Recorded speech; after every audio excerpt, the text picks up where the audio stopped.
Year breakthrough. So break through your barriers and join us at this year's annual conference.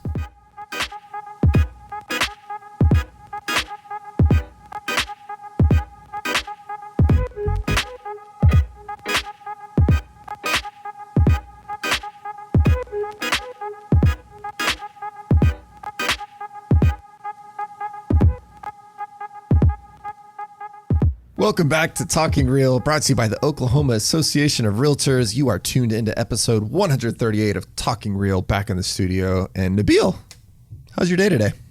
It's going great. Good. We're getting a lot of stuff done. We are.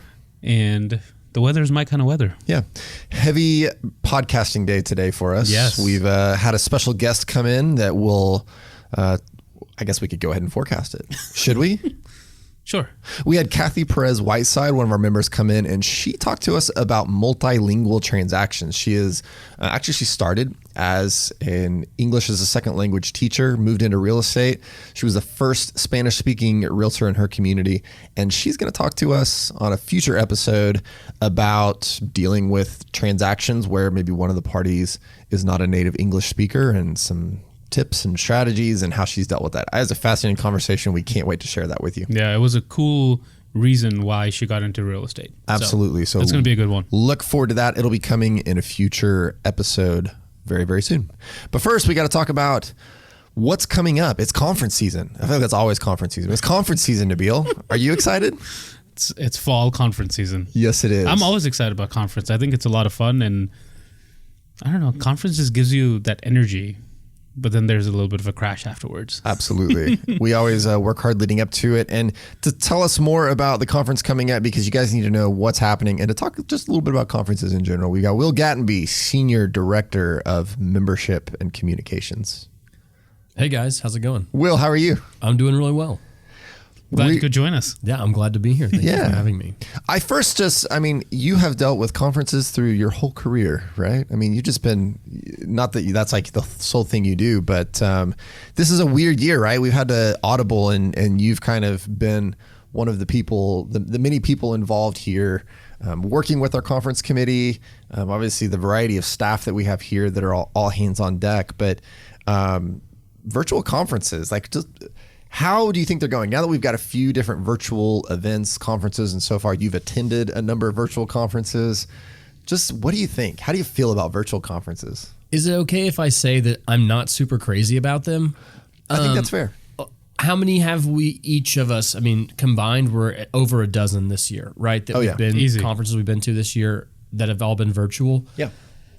Some have been really good. Some have been not so great. I think what makes them really good is if they don't try to just replicate what they did in person and then smash it into an online course and say, we're going to offer every single thing we offered in person and just offer it virtually, because it's not an in-person conference. Yeah. It's not the same thing. Right. That's 100% accurate assessment. Because once you understand your limitations, or even the, I guess, pros of the new platform, you should adapt accordingly. Right. Now, some people who were dealing with this in March or April, early in kind of this, oh my gosh, we have a conference planned, we already have these speakers booked, they're going to go ahead and smush those people in, try to take those contracts and put them into some form of content. Yeah. If money's already going out the door, go ahead and use those people, utilize them in any way you can. But if you haven't planned it, like what we have done with the conference committee, we started over from the beginning and said, what do we actually want to be here? And then you have to start examining what provides value, and I don't mean the dollars and cents value, but why would I want to tune in for 2 hours on a Tuesday morning and listen to someone talk, unless it's going to benefit me, benefit my business, benefit the way I think about something, and potentially be, I mean, not just educational, but entertaining. Yeah, I think that's always the hard part. I mean, in person has certain perks to it of you've got people around, and again, you're there in person. Being virtual is very different. I think this is applicable not just to conferences, but basically anything, right? Your business, anything that you're having to take from being in person to now a virtual way of doing things. It's not just how do I do what I did, but now do it virtually. It's how can I maximize the use of the tools that I have? How can I really make this the value use of the value add? And so this is a conversation that we've been going through like daily for months and months now of how do we do this? Because we don't want it to just be either people's heads on Zoom and that's it. The Zoom squares, right? Everyone's got their own square. You see it up there. You can play tic-tac-toe. People forgot to unmute themselves. Like, right, we've got the bingo card, I think, somewhere on our website where you can check off all the things that happen during every single one of your meetings. Right. That's example A, what you don't want. Right, exactly. And you want it to be polished, right? You want it to look good. You want it to be entertaining. You want it to try to be interactive too. And I think that's the hard part is the interactivity virtually, which is always a challenge. But so tell us, I guess, how are we, give us an idea of what we're doing a little bit differently then. What can people look forward to when they sign up for OKRealtors conference? Yeah, well, let me kind of think about this from a perspective of exploring what would be entertaining on a screen. Us as humans in general have short attention spans. There's like studies about this, especially for kids television. They used to change scenes every 8 seconds or so. So they'd show something for 8 seconds, then they'd switch scenes. Today, in especially kids television, like watch SpongeBob SquarePants. Okay, this is for the early teenager to preteen kind of age, like comedy material. It switches scenes every single second. Dude, not my even head half a hurts. second. It's very fast. And so I probably shouldn't have snapped on a podcast. I just realized that. That's totally fine. But my point is that people, if you're just watching Zoom squares and everything sort of looks the same, a tiny little block of somebody moving their hands can only do so much. So one thing we've explored here, and we've been implementing this through our GRI classes, the Graduate Realtor Institute program, has been bringing a professional video crew, setting up a bit of a set, and then having people on screen so they can move left and right. There's a TV in the background, a very large one, so you can kind of see the PowerPoint slides as they're happening. Plus, we have a switcher, so you can switch from camera angle 1, camera angle 2, to the PowerPoint, to a video, to anything. So naturally, we're going to have those switches in there. Now, it's not SpongeBob SquarePants. We're not switching it every few seconds. We don't have like a video queued up for every single scene of the day. But we do have what's going to deliver something different. It's going to look like a produced television show rather than tuning into a Zoom meeting. I don't want to tune in for the Zoom meeting. But a TV show where I might learn something, I could do that. Yeah, I'm down with the Discovery Channel, right? Or an interesting talk show, right, where people are interacting with each other. That kind of thing is much more engaging than just a person in a Zoom head just talking at me. So, exactly. So I guess all that to say, we've thought a lot about this, about how we can do a better job. Because if it's going to be virtual, we still want it to be amazing, and I think that we have done it. I feel confident. If we do say so ourselves. Yeah. I also think another big consideration that was made with the schedule was that it's not a full day of jam-packed stuff. I think that's a big thing, and that's something that the conference committee specifically talked about. And we did some surveys actually asking people about this. Do you want it to be just one jam-packed day of conference where essentially you can go to the entire conference but you don't get any work done that day?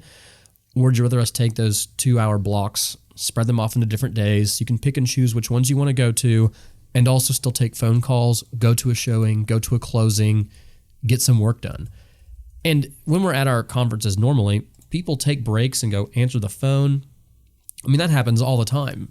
I mean, y'all realtors, you just answer the phone all the time. That's pretty much the name of the game. And I think having a 2-hour block in the morning and a 2-hour block in the afternoon allows you to learn something, take a high value course, like do something that will give you benefit to your business, and then still spend 4 hours of that day or even more working, answering phone calls, emails, going to do those items of business that may not be in one stationary location. Yeah. I think it's a good way to do it. I've got another organization I'm involved with. Usually they have an annual in-person continuing legal education all day. But instead what they did is they've broken it up over the course of like 4 weeks. So you'll have like 4 different lunch sessions or whatever. and it's easier. And then I've got to pick where, okay, I can make these two work, but maybe these other two I can't, but I still get that value, and it's not just one day, all day, and I can still get a lot of work done. And so I think, again, we've had the luxury of this started back in March, but we've now been able to see what works, see what doesn't, and sort of adapt. And I think actually try some new things that I haven't seen anybody else do. I think we're doing some things differently that you probably haven't experienced yet before, that will just make it a little bit more engaging. I think the last thing here, if I may just transition into it, is that value. And you kind of pointed to it with I'm sure it's an Oklahoma Bar Association thing. I'm not sure who it is, but we can pick and choose now. Instead of having to provide 3 breakout sessions, 1 keynote, a general session, a morning keynote, 3 more breakout sessions, we're providing 1 course at a time. So we may not have the variety that we've had in previous years at the conference, but what we do have are classes that are very directly and intentionally addressing issues and topics that are very relevant to your business today. And we could pick and choose just those things because we don't have to provide a whole litany of things. We've typically done realtor safety at our conferences. That's a really great thing. Also, September is Realtor Safety Month. Check out more information at nar.realtor/safety. So learn more about that. But we don't have to do that safety class, something that's been good, but you can get in a lot of other places. So we're branching out to do classes that are very specific about very specific topics that we think are hyper relevant right now. And on the plus side, we took away that dilemma and the angst of making the choice of which breakout to go to. That's right. So now you can go to everything. Yes, you can attend all of them. Yeah, definitely heard those. Man, I want to be in 2 different ones at the same time. So it does cut that out. Incidentally, we will be talking about realtor safety. We'll have a special guest on next week on Talking Real to talk about realtor safety. So look forward to that. So you can still get your realtor safety fix here in the month of September for Realtor Safety Month. Well, okay, so you mentioned some of these things. Let's talk real quickly about who are some of these people that are coming in. What are they going to be talking about? One of the big things we heard from the committee and lots of people who put input in is we just went through a giant pandemic. We don't know what the certainty is for next year. For a lot of people, it's been a banner year. Properties are flying off the shelf, especially sort of in the lower to medium price range. But what's it going to look like next year? And what's it going to look like the year after that? What can we anticipate from this? So that economic forecast has been something that people really craved.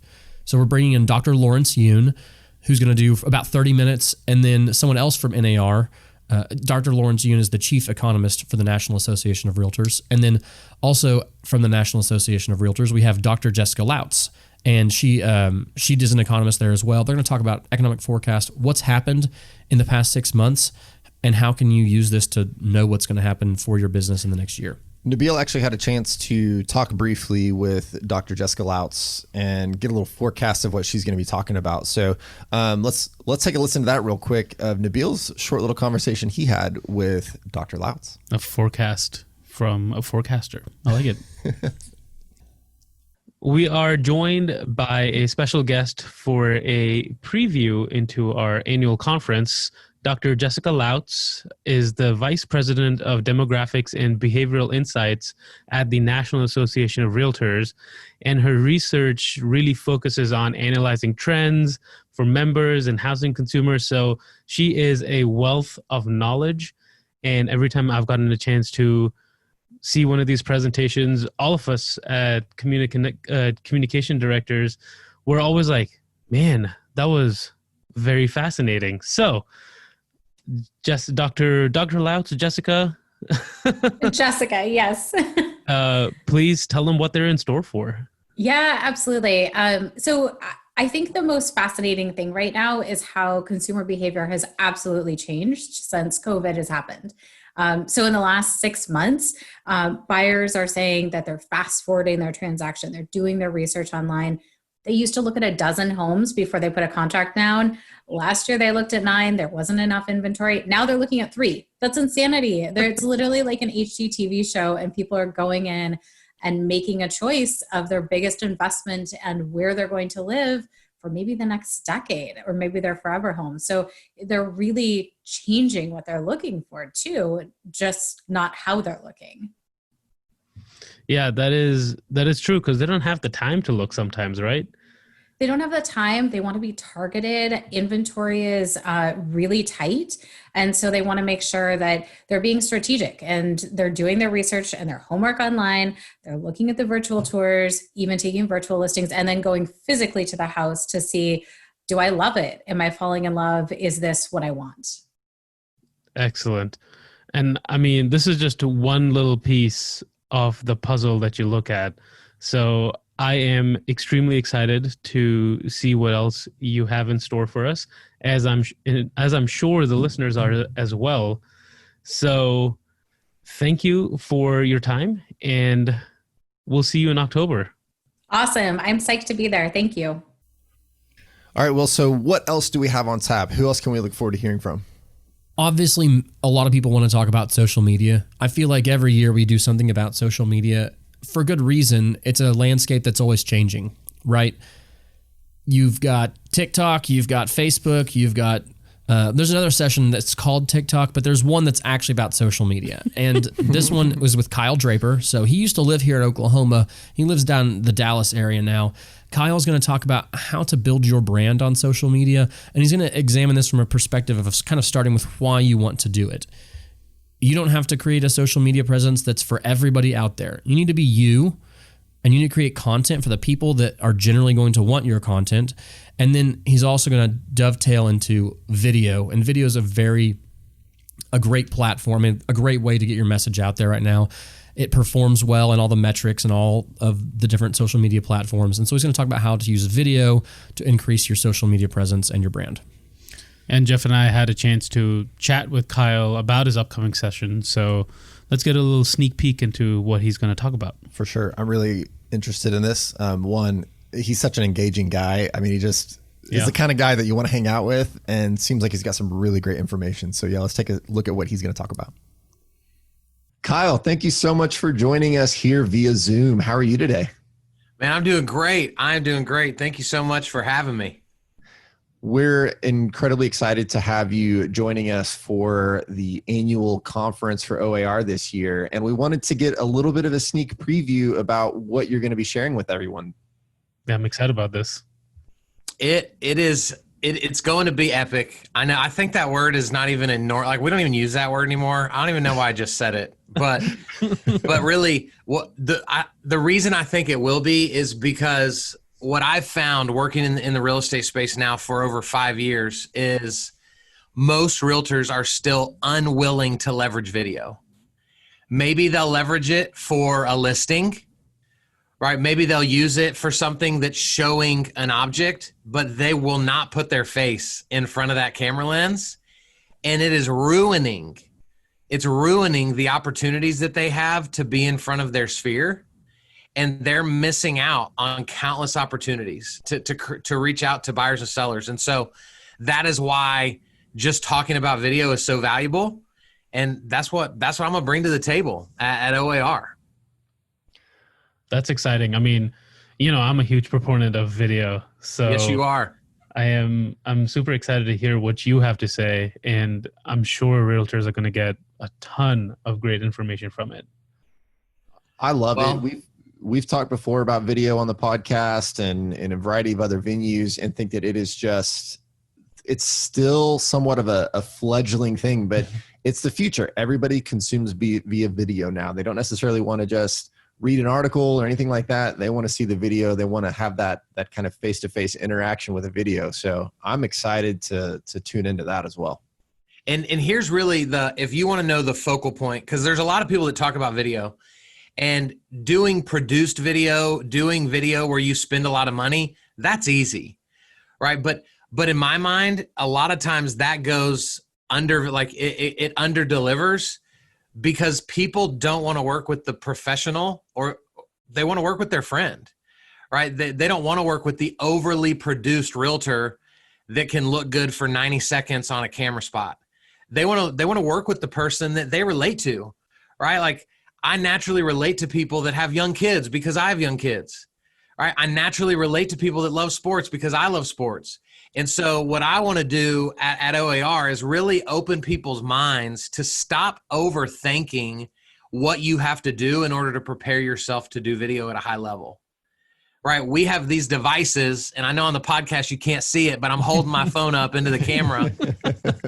They do everything we need, right? And so I want to empower the realtors at OAR to not overthink needing all this equipment, needing to write their scripts, but just come as they are and watch their sphere eat up every word that they say and instantly start buying and selling more houses. And that's what I'm going to really focus on in a month or so. Easy peasy. I love it. I love it. I can't wait to tune in. We're very excited that you're coming to join us at this year's annual conference so we can break through into new things like implementing this real, genuine, human-to-human video. Doesn't have to be polished and perfect. It just has to be real. I love it, and I cannot wait to hear it, and I cannot wait for everybody else to be a part of this as well. All right, well, give us one more idea of who we're going to get to hear from. Well, a lot of people are interested in the keynote speaker, and we did a lot of hunting this year, finding the right person. In a year, we've been dealing with so much adversity and just facing never before seen circumstances. Every day seems to look different than the next. We wanted to find someone who could talk about facing that type of adversity. And we went out and found former state senator Rick Brinkley, who he was a CEO of a nonprofit. He was a minister. He was a state senator who was rising in stature at the Capitol. And he had an amazing fall from grace, dealing with embezzlement, but it all stemmed from his addiction problems. And he'll talk very openly sort of about facing up to that addiction, that adversity, and how I think a lot of the issues that had plagued him as this very high member of society who was on a very good foot in the public was very similar to people from all walks of life. And then he'll give some humor. He's pretty humorous about it, and then talks about how he kind of shifted his mindset to overcome some of that addiction and how to just deal with the adversity facing with you, to change tacks, accept life the way that it is, and how to push forward through the adversity. I think he came very highly regarded, very highly recommended from a lot of folks. So we're really excited for him to be here. And obviously he'll be here. You'll be watching online, but we're really excited for Rick Brinkley. Yeah, that sounds really cool. It's like while you were describing that, kind of a Bruce Lee quote came into my head where he's like, "Be like water, my friend." So you like go through obstacles. So that was... It's perfect. I love it. You know, I'm a big fan of Bruce Lee for sure. Yeah. No, that's going to be fantastic. We've got lots more planned. You can head on over to oarconference.com to get signed up. Like, it's not too late. This is really going to be good. So will be a different kind of conference. It's going to be high quality, and we can't wait to see you guys joining us at our conference. My one last thing is registration ends Monday, this coming Monday, and it's only $40. You can get up to 12 hours of continuing education credit if you stick around for every hour. If that's important to you, this is a very cost-effective way to get some CE, and I guarantee you these classes will be entertaining, educational, and you will not regret it. $40 for a conference. Not a bad deal. Not bad. You'll get a welcome package too. There may be some surprises coming your way. Something will get mailed to you. Don't worry. You're going to get more than just classes. So head on over oarconference.com and get registered. Will, thank you so much for joining us and telling us a little bit about what we get to see and just talking about conferences. Yeah. Thank you, Talking Real Gentlemen, for having me. Bye, Will. Bye.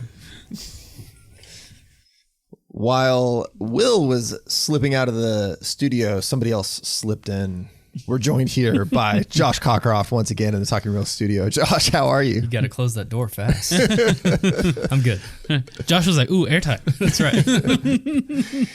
We actually, Josh being our Senior Director of Government Affairs, there is, I have heard, an election coming up. Supposedly. A number of them, I guess. there will be a variety of elections, both state, local, federal, all of the above, all coming up, right? Correct. November 3rd.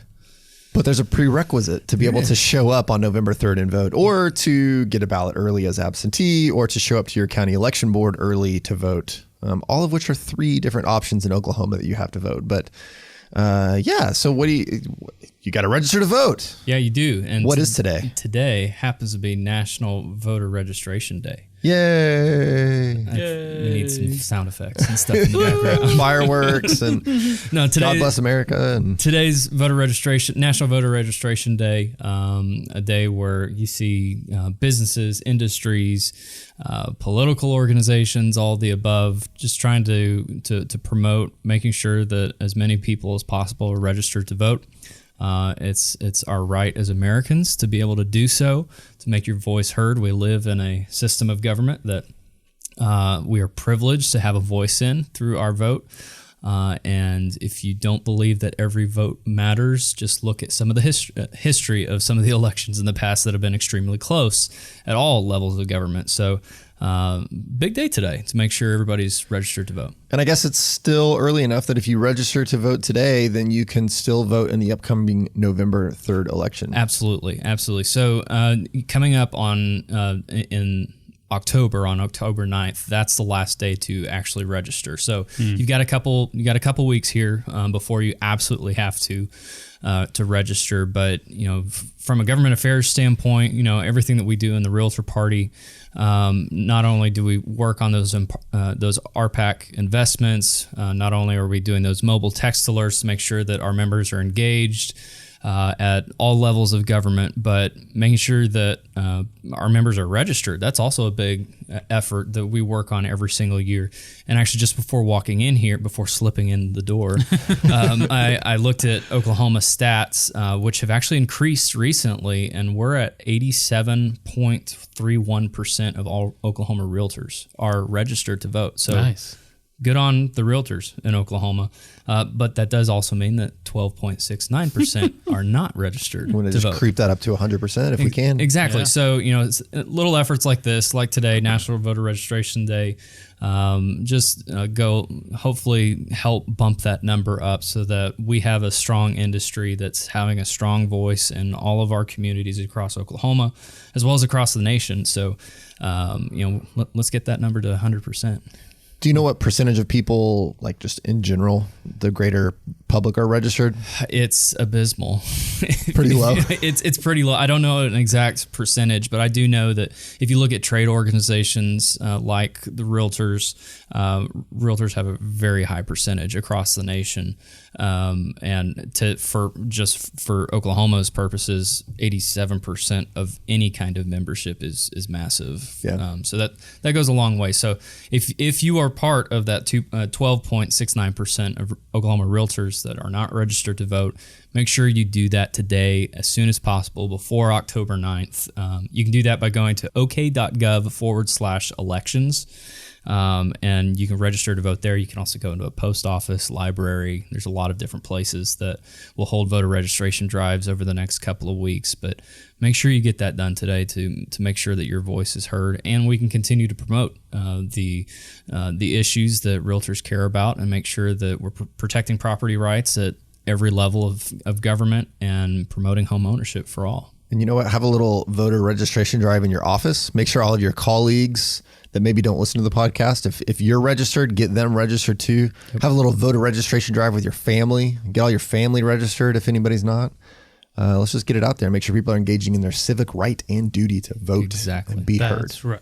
Ideally, people have been registered for a while, but yeah, I registered the day that I turned 18 years old, so it's been a little ways for me. But hey, if this is the first election, what an election to be able to vote in. Right. It's a wild time. Exactly. This is going to be my first presidential election to vote in. This is your first? That's awesome. Yeah. That's awesome. So yeah, October 9th is like, wait, is that right? I had to think about that for a second. October 9th is the deadline to make sure you're registered to vote. October 27th, if you're voting absentee, is the last day to request an absentee ballot. And then we have a really cool system in Oklahoma that allows for early voting. So at your county election board, you can find that location on that ok.gov/election website. But at your county election board, the Thursday, Friday, and Saturday before the election, you can go to your county election board and register or vote early and not have to wait in all the lines on Tuesday, November 3rd. So those are a couple opportunities. We got a lot of opportunities. That's a pro tip right there. There you go. Get registered and vote. Thanks, Josh. Absolutely. Well, that's going to bring us to the end of this episode of Talking Real. We thank you so much for joining us for a little bit of an update and forecast some things we've got going on around here. Not quite so much content heavy, but we've got some fantastic episodes coming down the pipeline. Like we mentioned earlier, Kathy Perez-Whiteside is going to come talk about multilingual transactions. Fred Underwood from NAR, we've got a pretty exciting series that we're going to have like a 2-part series, I think is what that's going to shape up to be. At least. With him. Because we talked about future episodes. That's true, but we know we're going to have at least 2. Yeah. Talking about just diversity in the Realtor Association, the benefits of it, and why we're talking about that. We've also got an episode coming up talking about the kind of hot button issue of McGirt v. Oklahoma, which is the Supreme Court case that came down, talking about tribal lands and reservations in the eastern part of Oklahoma and what that means for real estate. We've got Casey Ross, who is an attorney, and she also is with the Oklahoma City University School of Law, deals with Indian Native American law, as well as general counsel for the university. So we've got some pretty interesting topics coming down the pipeline. Yeah, those are all going to be exciting. Absolutely. If you haven't done so yet, hit that subscribe button so you know when all those fantastic episodes are out. We can say fantastic for our own stuff, right? Right. And share this podcast with a fellow real estate enthusiast, or someone who needs to register to vote, or someone who's interested in diversity, or someone who's interested in... I can just keep going on and on. But share this podcast. Thank you so much. And until next time, we'll see you next Tuesday on Talking Real.